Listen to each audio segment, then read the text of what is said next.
చాన్నాళ్ళ తర్వాత ఒక చిన్న ఫిలిం చాలా ఎక్సైట్ చేసింది. నేను రాత్రి మీతో మాట్లాడాను. అవును సార్, అవును sir. Thank you sir, thank you sir, thank you so much. Firstly cinema first 1 అవర్లో వచ్చే నాస్టాలజిక్ మూమెంట్స్ చాలా బాగా బ్లెండ్ చేశారు. ఇంటర్వెల్లో యాక్చువల్లీ ఆ సీక్వెన్స్, ఆ బ్రిడ్జ్ సీక్వెన్స్ కానీ, అక్కడ కొన్ని టెక్నికల్ పాయింట్స్ కానీ, కెమెరా వర్క్ కానీ చాలా బాగా చేశారు. అక్కడ మ్యూజిక్ కూడా బాగా చేసుకున్నారు. సెకండ్ హాఫ్లో కూడా సత్య దగ్గరికి వెళ్ళే సీన్స్ కానీ కొన్ని చాలా బాగా రాసుకున్నారు. ఫస్ట్ని చాలా చాలా ఎంజాయ్ చేసిన మూవీ చాన్నాళ్ళ తర్వాత. చాలా తక్కువ ఎక్స్పెక్టేషన్స్తో వెళ్ళినా సరే చాలా బాగా ఎంజాయ్ చేసాం. అండ్ ఇంకొకటి బాగా నచ్చింది నాకు పాయింట్ ఏంటంటే, యాక్చువల్లీ క్వశ్చన్లు అడగడం మానేసి నాకు ఏం నచ్చిందో చెప్తుంది. Thank you so much sir. Actually మాకు నచ్చుతుంది, మాకు ఇది చాలా అరుదు, సో ప్లీజ్ చెప్పండి.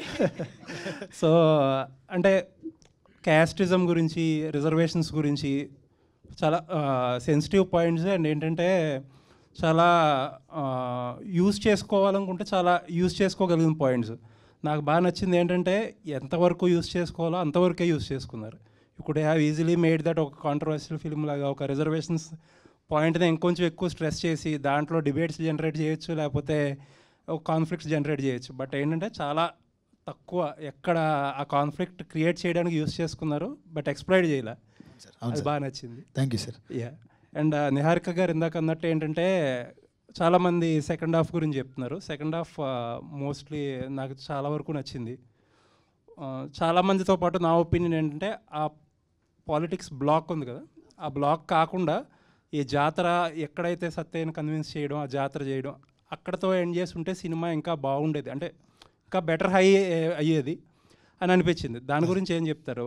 Going back if you have a chance. ఇప్పుడు ఎంతమంది ఇన్ని రకాలుగా చెప్తున్నారు కాబట్టి ఏమనిపించింది? అక్కడ ఏదైనా చేంజ్ చేసుకోగలిగి ఉండేవారా? లేదు సార్, యాక్చువల్లీ మేము దాని గురించి స్టాండ్ అయ్యే ఉన్నాం ఇప్పటికీ. ఎందుకంటే మొదటి కథ మొదలయ్యేది ఊరు జాతర గురించి, జాతర తర్వాత వచ్చే ఎలక్షన్స్ గురించి.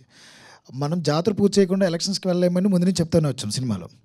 బికాస్ ఆఫ్ హై మూమెంట్స్, ఆ క్యారెక్టర్కి, సుబ్బు అనే క్యారెక్టర్కి, సత్య అనే క్యారెక్టర్కి, ఫ్రెండ్షిప్కి మధ్యలో ఉన్న హై మూమెంట్స్ వల్ల అది ఒక ఆ మీటర్లో లిటిల్ డౌన్ అయింది. బట్ మాకు వస్తున్న రిపోర్ట్స్ ప్రకారం లోపల ఊళ్ళల్లో ఆ ఎలక్షన్స్ ఏవైతే ఉన్నాయో అందరూ కనెక్ట్ అవుతున్నారు. ఎందుకంటే రేపొద్దున ఎలక్షన్గా ఈరోజు చూసేవన్నీ కూడా మేము చూపించాం.